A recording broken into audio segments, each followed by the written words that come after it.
اور روزمرہ کی زندگی کے آسان ترین پہلو کو بھی متاثر کیا، جیسے کھانا پکانا، حرارتی مسکن، روشنی، مٹی کے برتنوں، اینٹوں کو بنانے اور اوزار بنانے، دانتوں کو پگھلنے تک۔ اور یہ آگ ہی تھی جس نے شیشے کی کھوج کی اور دانتوں کی پاکیزگی کی باعث بنی، اور یوں دانتکاری کی آغاز کا عروج ہوا۔ برونز ایج، کانسی کا دور۔ کانسی یعنی برونز ایج کا آغاز 3500 قبل مسیح میں ہوا۔ کانسی یعنی برونز ایج انسانی کلچر اور نشوونما کا دور تھا۔ اس دور میں لوگوں نے کیمسٹری کو کافی حد تک استعمال میں لایا۔ اس دور میں سٹون کو ہائی ٹیمپریچر پر گرم کر کے دھاتوں کو ریکور کیا جاتا تھا، خاص طور پر ٹین، لیڈ اور کاپر کو۔ اس دور میں لوگ تانبے اور ٹین ملا کر ایک نئی قسم کی دھات بناتے تھے جس کو برونز یا پیتل کہا جاتا ہے۔ کانسی یعنی برونز اس دور میں ہتھیار بنانے کے لیے استعمال ہوتی تھی کیونکہ یہ دوسرے دھاتوں کے مقابلے میں زیادہ سخت تھی۔ اس کے بعد آئرن ایج آ جاتا ہے۔ آئرن ایج یعنی لوہے کے دور کا آغاز 1200 قبل مسیح میں ہوتا ہے۔ اگرچہ لوہا کانسی کے مقابلے میں اوزار بنانے کے لیے بہتر نہیں تھا، مگر لوہے کو اس کی کچی دھات سے نکالنا تانبے یا ٹین سے کئی گنا زیادہ مشکل تھا۔ دراصل اس دور میں لوہا دوسری دھاتوں کے مقابلے میں زیادہ کثرت میں تھا، اس وجہ سے لوہا زیادہ تر مقامی طور پر دستیاب بھی تھا اور لوہے کے لیے تجارت کرنے کی ضرورت بھی نہیں تھی۔ اس دور میں بلاسٹ فرنس یعنی دھماکے کی بٹی کی ایجاد، کاسٹ آئرن فیلو کی ایجاد، ہائیڈرولک سے چلنے والی ٹرپ ہتھوڑی کی ایجاد اور ڈبل ایکٹنگ پسٹن کی ایجاد شامل ہے۔ دھماکے کی بٹی یعنی بلاسٹ فرنس ایک قسم کی بٹی ہے جو بنیادی طور پر دھاتوں کی میلٹنگ کے لیے استعمال ہوتی تھی۔ ہائیڈرولک سے چلنے والی ٹرپ ہتھوڑے کا استعمال زراعت میں فصلوں کی کٹائی اور کان کنی میں دھاتوں کو ٹکڑوں میں کچلنے کے لیے استعمال کیا جاتا تھا۔ کاسٹ آئرن کی ایجاد 5ویں صدی قبل مسیح چین میں کی گئی، اس کو پائپ بنانے، پھل بنانے، برتن بنانے کے لیے استعمال کیا۔ اس کے بعد گریک پیریڈ شروع ہوتا ہے۔ گریک پیریڈ کو اردو میں یونانی دور کہا جاتا ہے۔ گریک پیریڈ 600 قبل مسیح میں شروع ہوا۔ اس دور میں کیمسٹری کا آغاز فلاسفر کی روشنی میں ہوا۔ فلسفیان کوششوں کی وجہ یہ ہے کہ کیوں مختلف سبسٹانس کی مختلف خصوصیات مختلف حالتوں میں موجود ہے، جیسے سالڈ، لیکوڈ اور گیسز کا کلر، سمیل اور ڈینسٹی مختلف ہے۔ قدیم یونانی فلاسفر نے فزیکل ورلڈ اور اس کی ساخت اور تشکیل سے متعلق بہت زیادہ ڈیبیٹ کی۔ میٹر کیا ہے، اس کے بارے میں مختلف سجیشن تھی۔ کچھ لوگ ایک رائے کو سچ مان لیتے جبکہ دوسروں کو خیالات کے ایک اور سائٹ پر یقین ہوتا تھا، جو کہ ان سکالرز کے پاس لیبارٹری نہیں تھی اور تجربہ کرنے کا بھی کوئی تصور نہیں تھا، اس لیے جو بہترین دلیل پیش کرتا اسے صحیح سمجھ لیا جاتا تھا۔ ان فلاسفرز کا ایک ڈیبیٹ ریت سے متعلق تھی۔ سوال یہ تھا کہ ریت کے دانے کو کتنا چھوٹا کر سکتے ہیں۔ اس وقت کے بااثر فلاسفر ایرسٹوٹل، جس کو اردو میں ارسطو کہا جاتا ہے، کا کہنا یہ تھا کہ ریت کے دانے کو تقسیم کیا جا سکتا ہے۔ آپ ہمیشہ ایک بڑا ذرہ تقسیم کر کے ایک چھوٹا ذرہ حاصل کر سکتے ہیں، اور اس کی کوئی حد نہیں تھی کہ ذرہ کتنا چھوٹا ہے، جبکہ ڈیموکریٹس کا خیال تھا کہ ریت کے دانے کو تقسیم کرنے کے لیے ایک حد ہے جس سے آگے وہ تقسیم نہیں ہوتی ہے۔ فلسفیان روایات کی تاریخ جو کہ کیمسٹری سے متعلق ہے شاید ہر ایک قدیم تہذیب سے پیوست ہو سکتی ہے۔ ہم شروع کرتے ہیں گریک فلاسفر ایمپیڈوکلس سے۔ ایمپیڈوکلس پلیٹو کے دور سے پہلے کا فلاسفر تھا۔ انہوں نے کہا کہ تمام جاندار اور بے جان چیزیں 4 بنیادی چیزوں سے بنی ہوتی ہیں، یعنی ایئر، ارتھ، فائر اور واٹر۔ بعد میں پلیٹو نے ان چیزوں کو ایلیمنٹس کا نام دیا۔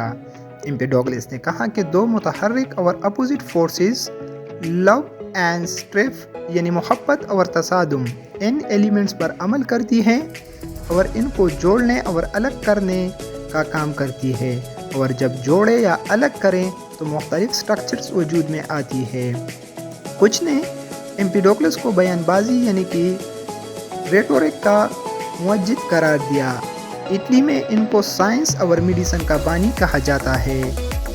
اس کے بعد 360 BC میں پلیٹو آتا ہے۔ یہ دور پلیٹو دور کہلاتا ہے۔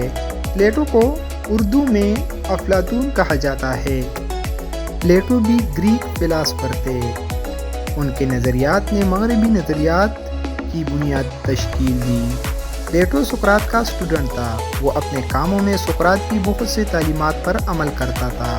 پلیٹو نے ایک اکیڈمی بھی قائم کی جو دنیا کا پہلا کالج سمجھا جاتا ہے، اور اس اکیڈمی میں انہوں نے سب سے قابل ذکر طالب علم ایرسٹوٹل کو تعلیم دی۔ ایرسٹوٹل وہ بندہ ہے جس کے نظریات نے 2000 سے زیادہ سال تک دنیا پر حکومت کی ہے۔ پلیٹو اڈاپٹڈ ایمپیڈوکلس تھیوری اور ان 4 چیزوں کو ایلیمنٹس کا نام دیا۔ انہوں نے کیمسٹری میں اپنے ابتدائی مکالمے میں organic and in organic substance کی کمپوزیشن سے متعلق کافی کچھ لکھا۔ انہوں نے یہ بھی بتایا کہ ہر ایلیمنٹ کے چھوٹے سے چھوٹے پارٹیکل کی بھی خاص جیومیٹرک شیپ ہوتی ہیں، جیسا کہ ٹیٹراہیڈرل شیپ فائر کی ہوتی ہے، آکٹاہیڈران شیپ ایئر کی ہوتی ہے، آئیکوساہیڈران شیپ واٹر کی ہوتی ہے، اور کیوب شیپ ارتھ کی ہوتی ہے۔ اس کے بعد 350 قبل مسیح میں ایرسٹوٹل آتا ہے۔ ایرسٹوٹل بھی گریک فلاسفر تھا۔ He was the founder of Lyceum School. Lyceum School میں پالیٹکس، ایرسٹوٹیلین ٹریڈیشن اور ماڈرن سائنٹیفک میتھڈ کے بارے میں پڑھایا جاتا تھا۔ ایرسٹوٹل کو اردو میں ارسطو کہا جاتا ہے۔ یہ ایک حقیقت ہے کہ ارسطو کے نظریات نے دنیا پر 2000 سال سے زیادہ تک حکومت کی ہے۔ کیمسٹری میں ایرسٹوٹل نے بھی 4 ایلیمنٹ کا کانسیپٹ اڈاپٹ کیا تھا، لیکن کچھ بکس میں لکھا گیا ہے کہ ایرسٹوٹل نے 5th ایلیمنٹ بھی ایڈ کیا تھا، جس کا نام ایتر ہے، اور ارسطو یہ سمجھتا تھا کہ جیسے ہیوی سبسٹانس ستارے یعنی کہ سٹارز اور پلینٹس ایتر سے بنے ہوتے ہیں۔ Aristotle introduced the idea that element can be differentiated on the basis of properties such as hot versus cold and wet versus dry. The Greek concept of 4 elements existed for more than 2000 years. اس کے بعد لیوسیپس and democrats آتے ہیں۔ یہ دونوں بھی Greek philosopher تھے۔ They proposed the idea of an atom. انہوں نے ایٹم کا نظریہ پیش کیا۔ انہوں نے کہا کہ کائنات کا ہر چیز ایٹم سے بنی ہوئی ہے، اور ایٹومس کا مطلب جو مزید تقسیم نہ ہو سکے۔ انہوں نے یہ بھی بتایا کہ ایک مٹیریل کی تمام ایٹم اسپیسیفک یعنی خاص ہوتے ہیں۔ مثال کے طور پر اگر کسی پتھر کو 2 حصوں میں تقسیم کر دیا جائے تو دونوں حصوں میں بنیادی طور پر ایک جیسے خصوصیات ہوں گی۔ اس کے بعد ہم آ جاتے ہیں لوکریٹس پیریڈ میں۔ لوکریٹس وہ پہلا شخص تھا جس نے رومے کے قارئین کو ایپیکوریس فلسفی سے متعارف کرایا۔ ایپیکوریس فلسفے کا مقصد لوگوں کو خوشحال اور سکون کی زندگی حاصل کرنے میں مدد فراہم کرنا تھا۔ لوکریٹس نے ایک بک پبلش کی جس کا نام نیچر آف تھنگ تھا۔ It was a poetic description of the ideas of atomism. اس دور میں ایٹومزم ایک عقیدہ بن گیا تھا جس کے مطابق ناقابل تقسیم ذرات کائنات کی بنیادی اجزاء ہیں۔ ان بنیادی اجزاء کو ایٹم کہا گیا، لہٰذا اس تھیوری کا نام ایٹومزم پڑ گیا۔ اس وقت عیسائیت اور رومن مذاہب نے لوکریٹس نظریے کی مخالفت کی، کیونکہ ایٹومزم تھیوری کے مطابق atoms are the building blocks of all natures, اور یہ بھی کہا کہ ایٹم آسمانی خداؤں یا بیرونی قوتوں کی مداخلت کے بغیر ایگزسٹ کرتے ہیں اور مختلف کام سر انجام دیتے ہیں۔ لوکریٹس نے ایٹومزم تھیوری کے ساتھ ساتھ دماغ اور روح کی نوعیت، احساس و فکر اور دنیا کی نشوونما کی وضاحت بھی کی۔ In this whole period, a question is raised that chemistry was developed only by the hand of Greek philosophers. یعنی یہاں ایک سوال پیدا ہوتا ہے کہ اس پورے دور میں کیمسٹری صرف یونانی فلاسفر کے ہاتھوں ہی کیوں پروان چڑھی؟ تو جواب یہ ہے کہ دراصل اس وقت یونان کا کیپٹل اور سب سے بڑا شہر ایتھنز تھا،